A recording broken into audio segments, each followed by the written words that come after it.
So good morning. For those who haven't joined us for one of these webinars before, my name is Juliet English. I am a member of the team at Streams, and Streams is a website that we've set up last year. We launched, and it is for home educators. It's meant to be a source of encouragement and equipping, and really just giving people tools and support in their home educating journey. If you visit the Streams website, which is very easy to find, it's streams.education. You can't really get it much easier than that. You will see that you can go and read people's personal stories of their own things that they've experienced in home education. But there's also a reviews page where you can go and find out about resources that other home educators have used and reviewed. So you can get some, hear it straight from the horse's mouth as to whether that product might work for you. And then we've started with the webinars, which we run every 2 a month. So one is based on a resource. So we will look at a resource and speak to the providers and find out how it can benefit home educators. And then we also do a webinar with an expert in home education, somebody who is able to give a lot of good information and advice. And on Monday, we will be interviewing Dr. Harriet Patterson, who wrote the book Rethinking Learning to Read. She was a home educator herself. So that's on Monday. So look out for, on our Streams page, there should be a link somewhere where you can book for that one as well. Harriet is absolutely lovely and just has so much wisdom to share. So one of the things with our resource webinars is we do ask our resource providers to offer some kind of special deal or something for the people who attend our sessions. But you do also have to be a member at Streams. So the Streams website has a membership component to it. We hope to do much more with that in the future. But right now it's all totally free. And if you sign up at Streams and you're in this webinar, you will get to hear about the special offer that Kelly has on the table for today. And so look out for that. We will talk a bit about that later. So please, if you haven't joined Streams yet, pop along. You can go pop along right after this, because we will only send out the discount code after the session. So you can still do that today and qualify for the offer. Okay, so today I'm very privileged to be joined, and I will spotlight her and hopefully bring her in here, joined by Kelly Davis. And I've had a couple of opportunities now to speak to Kelly. And Kelly is one of the founders of Galileo, and she's going to tell us a lot about Galileo. And Galileo is really a resource that is working extremely well for people who want to follow a self-directed learning approach. And I think it will actually probably be better if Kelly tells us more about it. But first, I'm going to just ask her to tell us a bit about herself and how she came to that place where she felt that something like Galileo was necessary. And I mean, Kelly, by all means, if you want to flow from just a bit of an introduction into your presentation, if that works well for you, that's absolutely fine. We're quite happy to go with what works for you. Sounds good. Thanks, Juliet. Thank you so much. Great. Thank you so much for having me. It's really great to meet everyone here that's like-minded and gathered here to learn about more resources for alternative education. As Juliet said, my name is Kelly, and I am based in southern Taiwan. I will be relocating to Europe soon. I've been in Asia for 10 years and originally from America. So I will share more about me and how I got started on this journey. But feel free to write any questions in the chat, or you can unmute yourself along the way and we can have a conversation as we go as well. So I will be sharing my screen here and we will get started.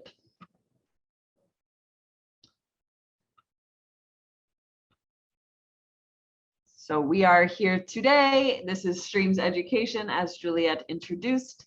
And I am one of the co-founders and the Chief Education Officer at Galileo. We've been in operation since August of 2019. And Who am I? Just a little bit about myself. I think the first and foremost is leader and listener.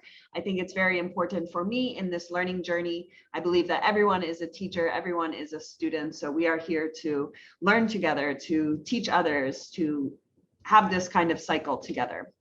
I'm also really passionate about building community, and we have recently opened up our community for edupreneurs, for our dojo founders, and for our parents. So we are all connecting and growing more there. A few other highlights: I am culturally curious, living outside of my home country for many years, and not sure I'll ever go back. My mom will continue to ask me, I am sure, if I am coming home. But that has led me to become a startup co-founder and through my global education experience. So I will talk more about that journey as well.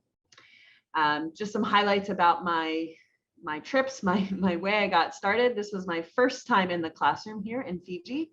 And this was a culturally immersive experience where we were there to help teach the locals in this very faraway village from anything about education, about English specifically, and about hygiene. So you can see in this picture, there are families of many generations here and all gathered together in community learning. I then went on to South Korea, into Taiwan, and Vietnam was a stint in the middle where I was volunteering there. So these are just some of the memories about my first years of teaching and how that got me started. We like to use the word edupreneur, so as an educator, and then into entrepreneurship, or put them together as an edupreneur. So having quite a lot of experiences here in Taiwan to grow the community.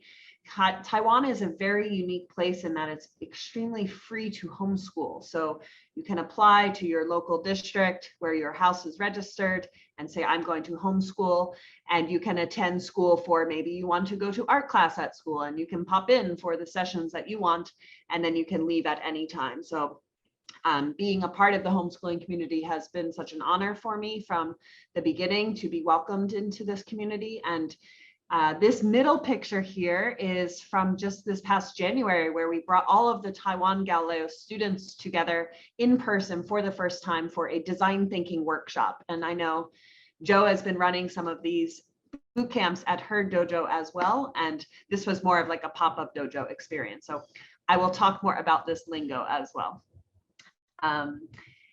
Moving on here, I guess we'll start from the beginning of Galileo.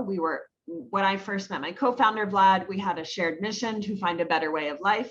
He is a parent of 2, and I was an educator, and coming together to find a better way of life. Our first project was the Homeschooling Global Summit.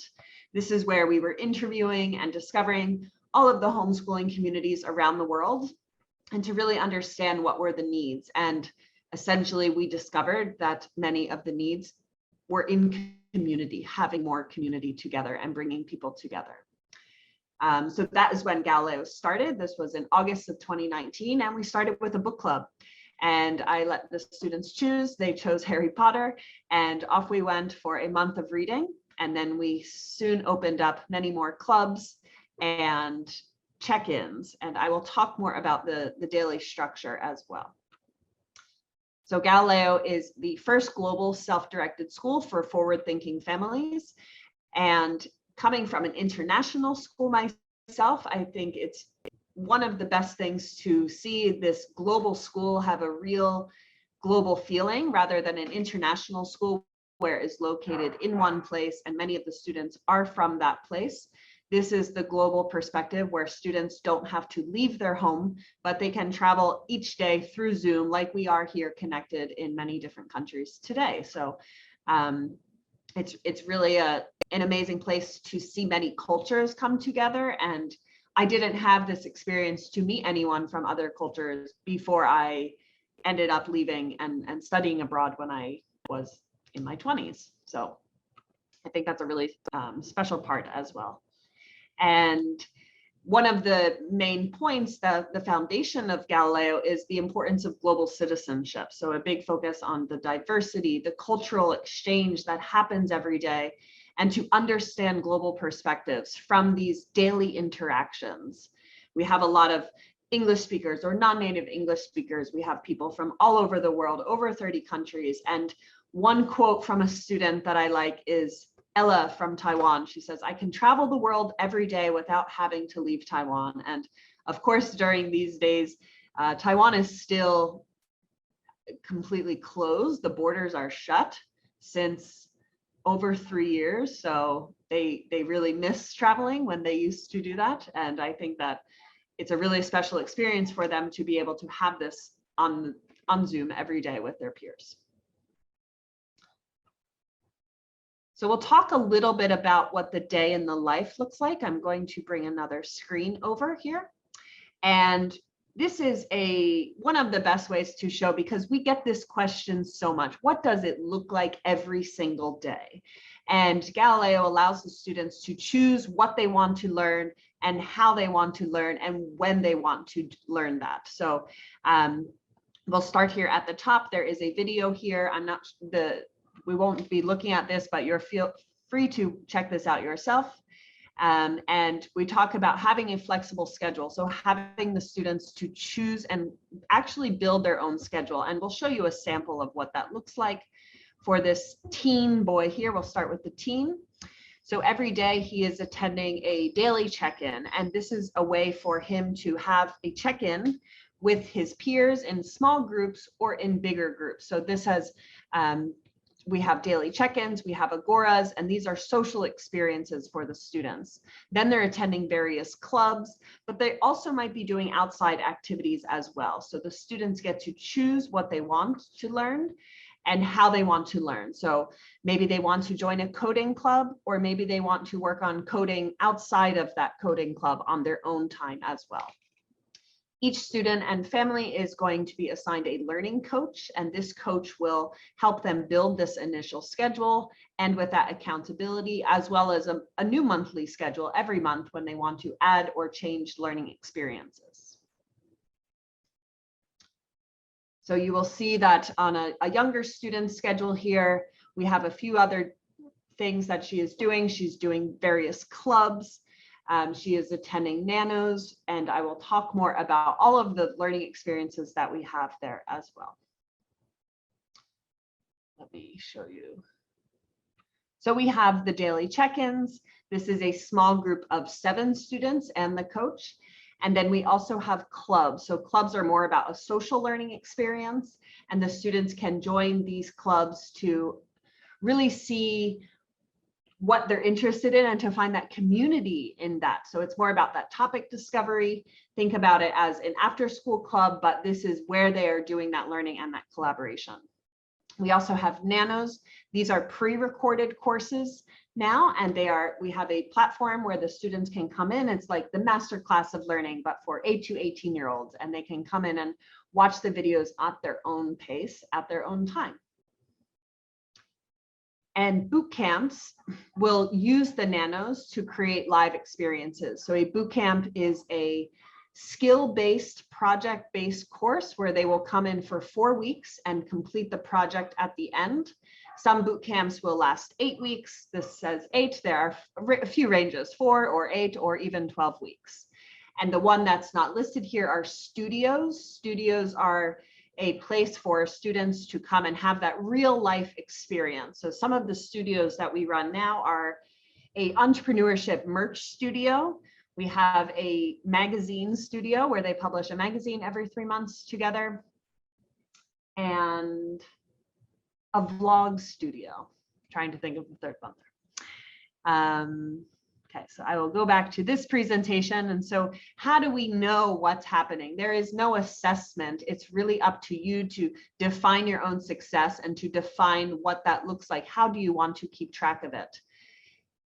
In a global perspective, many countries have different laws and regulations that they need to navigate to decide how they want to keep track of this and who they're answering to. Do they need to provide the documentation? So we have created our future of learning progress in the way of a timeline. And this is a timeline sample of a student where they are doing a variety of things, such as making presentations, they are attending clubs, finishing projects in boot camps, And this skills matrix at the top is a collection of all of the skills he is gaining through his time at Galileo. You'll see here at the top, he can put his own tagline, and he also got an internship. So he put that on here, and students can add or remove things from their timeline as they wish and share how they want to present their own progress. So by the time they leave Galileo, they will be able to see their progress in this way for them to share.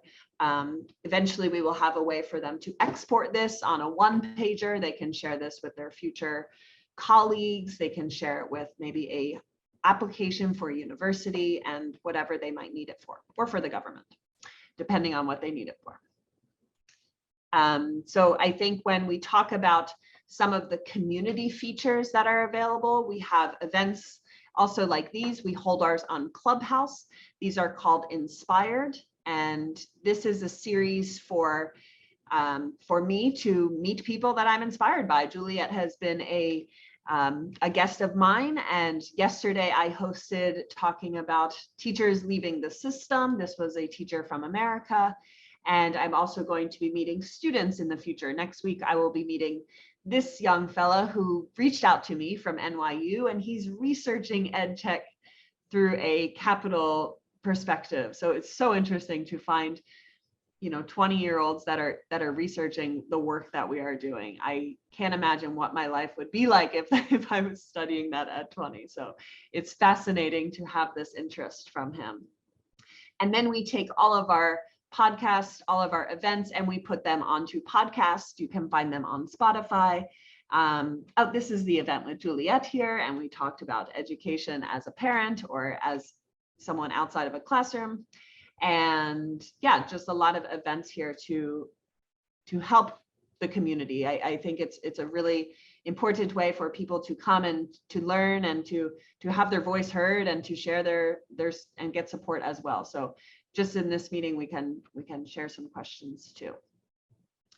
We also have a free parents community. So through the website, you can join this community. There are events besides those. There are Parents Agora. This is a spin-off of what the students are doing in their Agora sessions. In the Students Agora, they have about 5 or 6 rooms each day based on various topics.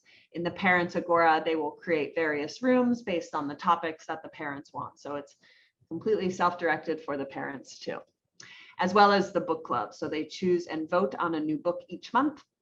And you can feel free to read or not read the book and participate in the discussion, whether or not you have completed your homework, or as we might know it as. So,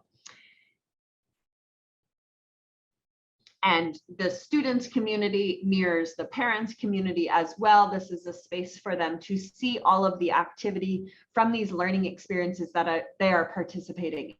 And so they can come in and have conversations in the place called Campfire, where they're gathering together, kind of like a Zoom chat, and they can ask questions. They can talk to the facilitator outside of that live time, and they can have their questions answered. They can chat with their classmates here. And this is a snapshot of the new website where you can filter through the learning experiences, so they can see the different experiences that are available to them based on the topic and various filters that they want to use here. So I guess the well-rounded part about Galileo is that we want them to have real-world experiences. And I think this goes back to a memory that I have from my education. I always think that Galileo is for my 12-year-old self. And what did I need when I was 12? They say we are the combination of the 5 closest people to you. And I believe at that age, I would have really appreciated more mentors in my life. So we have recently added the learning coach role. We have a Meet Your Mentors program where we bring in outside guests to come and to talk and answer questions, more of a Q&A session for the students. We also want to provide internship experiences and essentially create this power of lifelong learning, that they know that learning never ends. I don't want them to, anyone to think that learning has an end goal, and they will be here to find their love of learning. And we will meet students and families many different places on this learning journey, whether or not they're just starting out at self-directed homeschooling or unschooling or world schooling, or they have been doing this for a long time and they're looking for more options, more variety, or more community and more peers from around the world. I'm going to stop there and ask if anyone has any questions about any of the previous information that has been spat out and shared. Well, Kelly, what I think this reminds me of is, you know, you've got a lot of schools that offer self-managed learning, so like the Sudbury schools and the Summerhill in the UK, and I think that this is basically a virtual version of that. So the child is able to actually look at what's on offer and choose, much like you would at university as well. You choose your courses that you want to do, but you're able to start at an early age. And of course, you've got a lot of support for the family and for the child, it seems. So, you know, I find it quite fascinating to see what actually is on offer. And I'm sure many others do too. And I know a lot of people do sign up to Galileo, but are world schooling and able to access from wherever they are in the world, which is, I think, really a very nice thing to be able to do. So I don't know if I have seen only in the chat that Christina said she's an ex-maths teacher, but she's more interested in self-directed learning. So I think, you know, it's good to see what Galileo has on offer. Then Kelly, perhaps if you want to stop the screen share as well, then we can all see each other. And actually, I could have probably stopped it for you, but I didn't want to be rude. No problem. And we can invite questions. So you can indicate you have a question by putting your hand up under reactions, or you can put your question in the comments and we'll pick it up there. I know that Joe and Matt from our Streams team are both Galileo users, so perhaps they could even share some of their experiences and how they've found it, you know, what's worked for them with using Galileo. Would you like to be happy to do that, Joe? Yep, I'm happy to do that. Shall I speak now? So my son joined Galileo in lockdown.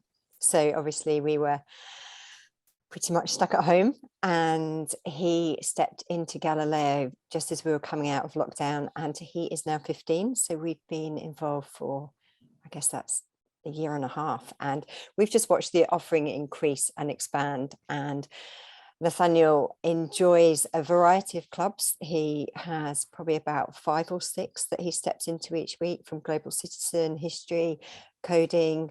There's an anthropology club that he really enjoys, a teen science group. And then he has his fortnightly coaching with his mentor, Julie, which he really enjoys and really sort of helps keep him on track in terms of his learning goals. And the other thing he really enjoys doing is stepping into the boot camp. So he is involved with Start Your Own Business this month, as well as a budgeting course, which he's just finding fascinating. So for my son, I mean, we've been home educating for 5 years now, but he really has stepped into a community that I see of people around the world. Like Kelly said, it's an amazing opportunity. And I think one thing I was reflecting on with a friend recently, he's an entrepreneur. He's set up his own, where he's in finance, and he's just started a business with Google investment. So what's been fascinating, which I hadn't thought about, he is having to build a team at the age of 30 with people around the world. And he said a skill that we don't recognize when we're older is actually being able to build a sense of community and team through Zoom and through online interactions actually is a really powerful skill for our young people, because that's the way the world is starting to work now. So, you know, for Josh, he's having to come up with, you know, VR games online where they connect, and he's having to put himself out there in team meetings to try and build relationship. Whereas for my son, it's just his normal life. He connects, he talks, he chats, he'll talk about the friends he has around the world, which for me is a really, really exciting experience to watch. So we watch him grow, and the offering from Galileo keeps growing. I actually stepped in last month to the academy, which Galileo has just started. Kelly and I were sitting in training sessions, learning about what it is to be a self-directed facilitator for our learners, how we come alongside and support them, what goals look like if you're a self-directed learner. And that in itself has been an interesting journey for me personally. You know, as Kelly said, our learning doesn't stop. It's lifelong. And I've been learning a lot, and a lot of de-schooling myself. You know, how do I take away what school is? But also recognizing we have brought in, you know, a tutor to help Nathaniel with his maths, because he actually needs that as well. So Galileo for us doesn't just sit by itself. We bring in some other things which can supplement the journey as well. And it's, yeah, it works brilliantly for him. He loves it, and the offering keeps growing, which is exciting from my perspective too. I think that helps. Thank you, Jo. I see that there's a, oh, sorry, I meant to remove your pin and not, oh, there we go. Okay. As long as we can all see Kelly. Christina's asked, do most of your students follow Galileo full-time, or do they dip in and out? Yeah, that's a great question. And I think it's really up to you. So as I will elaborate a bit on what Jo was saying, and the offering ranges from social experiences to skill-based learning experiences. And it really depends on what you have a need for. I think it's quite common, as Jo shared, that they're supplementing for math, or if they want to extend beyond the level and maybe focus in on something. And this we see. Kelly, we're losing you a little bit. Perhaps you need to turn your camera off a bit. Happen at the teen age when they many things. This is exactly. I think it's similar to what Jo shared. Some people will supplement for math and basically the extension to go beyond, and to, you know, if they want to focus in on something like specialized sciences or math. Okay. But I guess at the other side, there is no attendance policy, and it's really up to you how many hours you want to spend, especially on the screen. So we don't want you to spend too many hours on the screen as well. So there's definitely a balance. Well, Kelly, I think that brings us to another good point. Galileo also has dojos, doesn't you? What you call a dojo. Perhaps you could explain a little bit more about the dojos, the in-person aspects. So yes, dojos are in person. You might know them as a micro school, and we have about 19 locations that are open. Some of them are open for 5 days a week, and some might be open 1 day a week. So it's really up to the dojo founder how much they want to open this up. And this is more of the drop-off point that many parents are also needing to make this lifestyle happen and make it possible. So some dojos will open up the space, they will have facilitators, the students will pop in and out of the dojo experience and the Galileo experience, and they work hand in hand to create this schedule based on what the child wants to do with their days. So thank you, Jo just shared the website there, and you can see all of the locations, some of the locations that are up there. You're also welcome to apply to open a dojo or to join the dojo community to see more about what's happening there and what that startup process is like to get a dojo running. And I also shared the link for the Parents Academy. So this is the academy that Jo and I were in last month, and I will be joining again in April. We're starting again at the end of April. And this is for anyone who wants to join, parents, educators, if you want to come and educate with Galileo, if you want to start a dojo, or the already dojo founders. So we want everyone to understand what is the foundation of applied self-directed learning, and how can you use SDE in your life or in your family's life.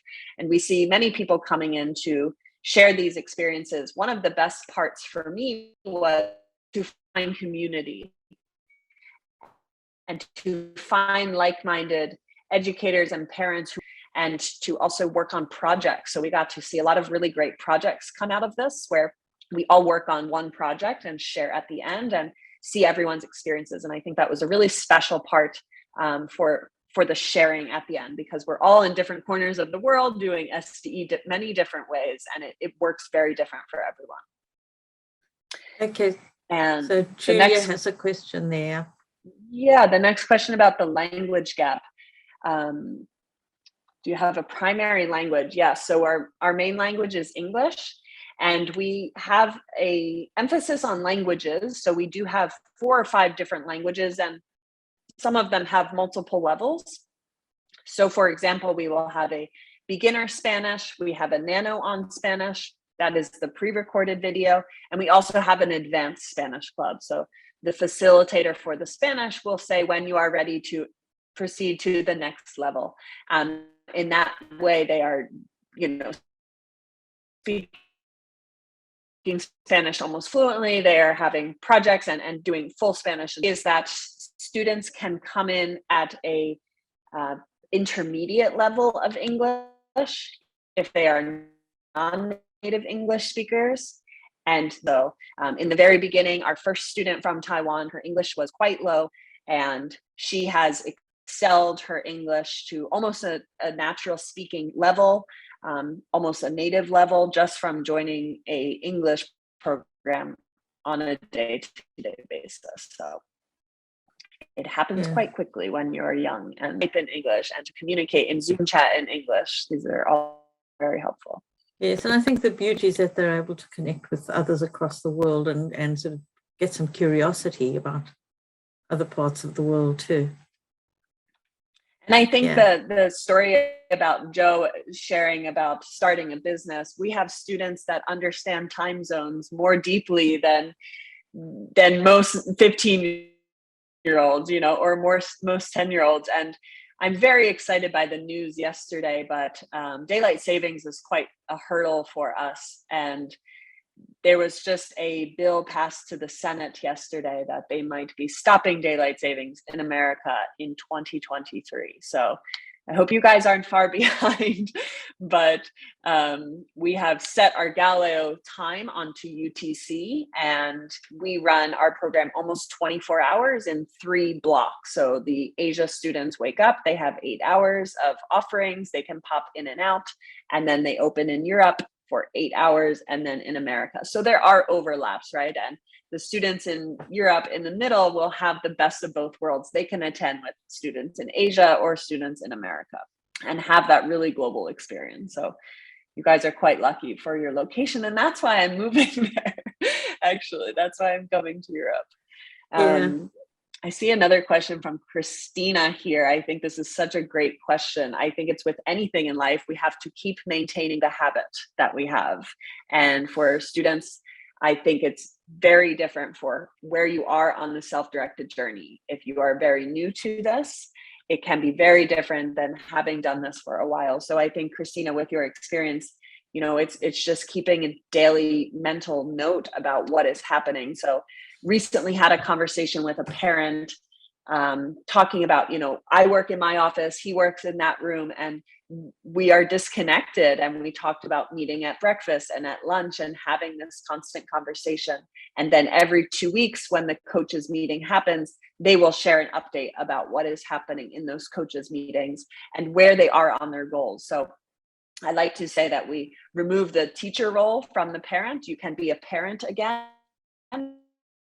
You can do all the fun things. You can tap in when you want. Maybe you are really interested in art. You can participate in all of the art things, but you don't like math. You can hand that over to someone else. So it's a good way for you to parent again, participate in the fun things that you want to do, and let the facilitators and mentors and coaches take care of the rest, essentially.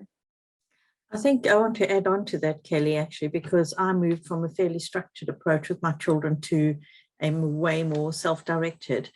And I think the thing that helps us is to realize that as an adult, you often have to manage your own learning. You often have to manage your own time. And your children are not that different. It's all about helping them to understand what they want and helping them to have some goals that they're working towards, because that I've found in my own experience is that, and I know not everyone's experience is the same, but my own children have their goals. They want to get places. So they actually, my son manages his own schedule. I don't say to him, you have to do something at this time or that time. He has tutoring, which he makes sure he shows up for. But the tutor will give him assignments, and it's up to him to do that. And I think that is something that kicks in with self-directed learning, where they are pushing themselves because they have their own goals. But it can take a little while for those habits to develop. But they're not that different from us as adults. And but that being said, I have a very lazy son who really does need some accountability. But in the adult world, they have to learn to be responsible for themselves. So you're kind of trying to move them towards putting those goals in for themselves and motivating themselves and taking initiative for themselves. And there's natural consequences if you don't. If you don't show up for work on time, you'll eventually lose your job.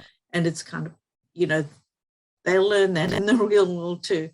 But I do understand. But for me, it's actually been interesting to see it developing in my own children as you hand over more responsibility to them and give them, put them in behind the steering wheel of their own lives. Exactly. Yeah. And that's the analogy that we reference as well, that you are giving the keys to the car to let them drive. And we had a parents meeting recently. One parent was sharing that she is trying to let go of this, fear and guiding her daughter because they're just starting their SDE journey just 1 year in. And another parent was sharing that her teen daughter is independent. And many times we get, how many years does this take? At what age will they become independent? And it's not possible to say. It's really a spectrum of independence where they might be independent in some things, but like you said, as adults, we need to always keep tabs on this. And, maybe we work with a coach too. I know I have a coach, and this is really helpful for me to challenge ourselves and push ourselves as well. Yeah, in my experience of working with a lot of home educators, I've noticed with teenagers, generally you've got to allow about 18 months for some of them, those things to drop into their way of thinking, to change, to get that school out of their way of thinking. So, I would say you've got to allow that time and try and ease them into taking more responsibility. But it does get there, and also involving them in household chores. Developing that what I call your life skills, involving them where they actually have to produce dinner at a certain time, otherwise nobody eats. And those are all kind of good habits. What's kind of funny is my youngest son, who's probably been left alone the most and is the most self-directed. He is the most inclined to make lists for himself of everything he wants to happen and when he wants it to happen. And he has his sights set on working in the space industry in America one day. So he's very, very much working very hard to get what he needs for that. He's my poster boy. So that's awesome. Kelly, now Galileo operates on a subscription scheme, almost like a membership. Am I right? Do you want to explain a little bit about what people get for their monthly payments and that kind of thing? Sure. Yeah. So there are a few different offerings that we have, and I will explain what those are. I think it would be good to show a visual, and I will pull that up for you to show you what the tuition looks like. And I have just shared an article as well to Christina's question, and we have a blog here from our events, and they might come from the events that we have done or other things. And this is one way that I think is very important to share about how we can SDE in any environment. And feel free to explore the blog. There are many articles. There's also a student portion as well. And on the tuition page here, I can show you what this looks like. So our main plan is just the Galileo XP plan. And this is a monthly subscription where everything that we talked about today is included. So you have those one-on-one sessions twice a month. There are daily live check-ins with facilitators. There are on-demand nanos, about 30 or 40 of them at this time. There are student-led clubs, mentor-led clubs. We have about 25 student-led clubs and about 30 mentor-led clubs, 4 or 5 boot camps a month. There are 3 or 4 studios running at this time, and this timeline that I shared. So all of these are included, and the parents' offerings in the main plan here. You will see that some things you can add on. So the nanos are included, but if you're interested in a topic tutor, a one-on-one tutor, so you can deepen your learning into math, or maybe you want to undo the math trauma from school, this is often a common request, and learning math in a different way. Or this could also be a project-based tutor where you want one-on-one to focus on a project. So this is our main monthly offering. You can also pay yearly, and then there is a discount as well. And this is, the main offering. And then there is the pro offering. So this will add 4 tutors a week, and they will be on topics of your choice. So we ask to choose the tutors for the month.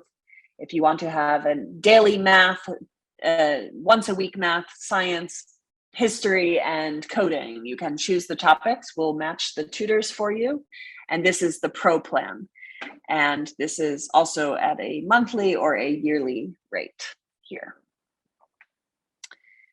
And then we have a light version coming soon, the students community, but this is here you can customize. If you want to get a taste of Galileo, you can try just the nanos first or the tutor first as well. So a few different options there. Hopefully we will have some more packages. I know we often have people asking for boot camps or just for certain things to tweeze out there. And maybe Joe, if you want to share a little bit about, if you wouldn't mind sharing a little bit about the day-to-day in the dojo. How does that look between the online and the offline? I know you are running some experiments too. Yeah, so we've just, we started a dojo here in Bristol in September, and we did 1 day a week. And we have 12 young people currently come to my house, and myself and Matt facilitate the day. The kids actually all choose to do work on a project together, but we do have a few Galileo students, online students, who step out during those days to go and join their clubs. So and that works well. We've got a free flow that the kids can choose. And then we have just extended, we're on a trial this month, trying 3 days a week. And we have different offerings on those days. So we've got a drama club, and we have languages on a Wednesday. So there's opportunity, immersive Spanish in the morning or immersive French in the afternoon. We've got a music teacher who comes on a Monday morning for the kids who want to do music. So we're just giving it a go. We've got a good group of self-directed learners here in Bristol. We've got a great network of families, so we're trying it out. We're seeing how it works. So our dojo is definitely an experimental one.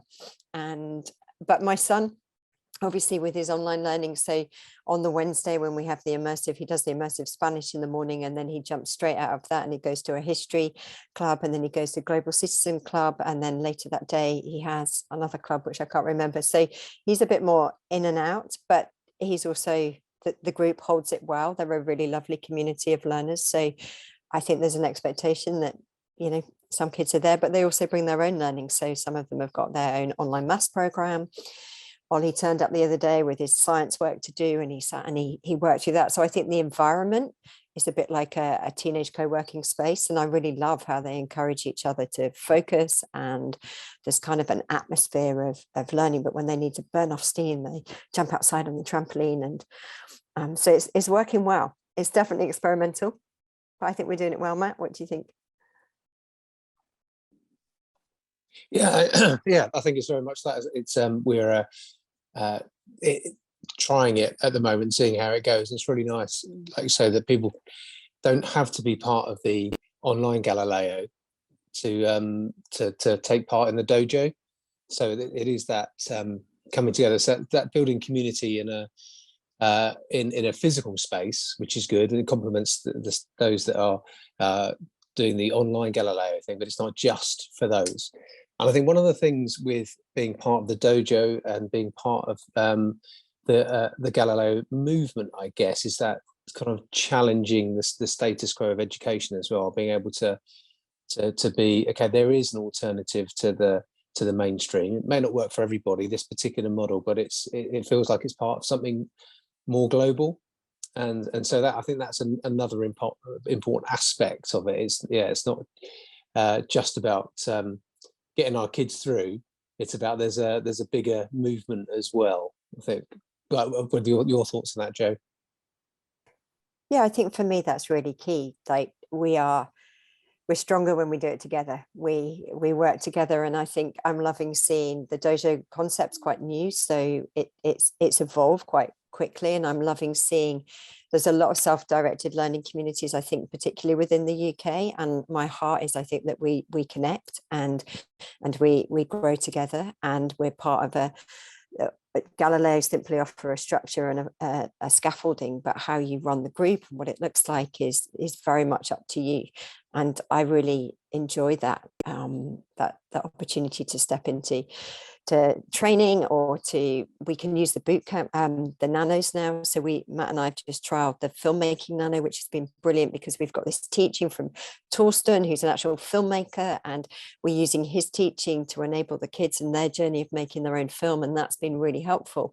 So I think for those home educators who have a learning community already, we all build our networks actually to come in and create a dojo, even if it's half a day a week. There's suddenly access to all these resources, which for me is really exciting, because I am not an expert in filmmaking and would do that very badly, but Torsten is. So we take his learning and we interweave it into our day. So I think for me, the resource, as well as the community, as well as being a part of something that's bigger, our heart is to see educational reform. It's about systemic change in education. And I think Galileo has momentum, which is exciting for me. And it's a privilege to run with them as a team. Thank you, Jo. I'm going to just remove you guys again. Sorry, goodbye, Matt. Privileged to have you, and nice to meet you, Matt. Yeah. And so I want to come now to the very special offer which you have for the people who are attending and who will hopefully become Streams members today. We won't be giving out the discount code in the session. If you become Streams members and you've been attending, we will email those to you. So, because I think there's a lot on offer. There's all these worldwide connections. There's a very large community. And I think that there's a lot of potential here. And for those parents who also, you wish maybe your child could go to an alternative school, but that's not an option for you right now. Here's an alternative school which you can access from the comfort of your own home. And even if there's a dojo, you can step outdoors occasionally and go meet people in person. So hopefully we're all getting over that stuff where we're scared to go out in public gradually.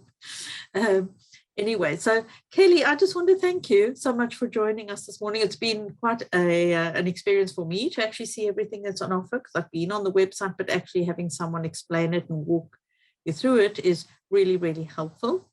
And I want to just encourage those who have attended today, go and check it out. And of course, Jo and Matt are on our Streams team, so I know they would be more than happy to answer questions as well, to give from their experience and just say how it's helped them. Thank you very much, Kelly, for joining us. Thank you, everybody else, for joining us. It's been lovely to have your company today. Go and look up streams.education. People can go and find the Galileo website. Thanks, Juliet. Sorry about the internet connection. I apologize, but I'm glad that we were able to share this with a few people here today. And please reach out if you have any questions. There's help on our website. You can email me directly. And thank you to Jo and Matt as well. Yeah, wonderful. Thank you, everybody.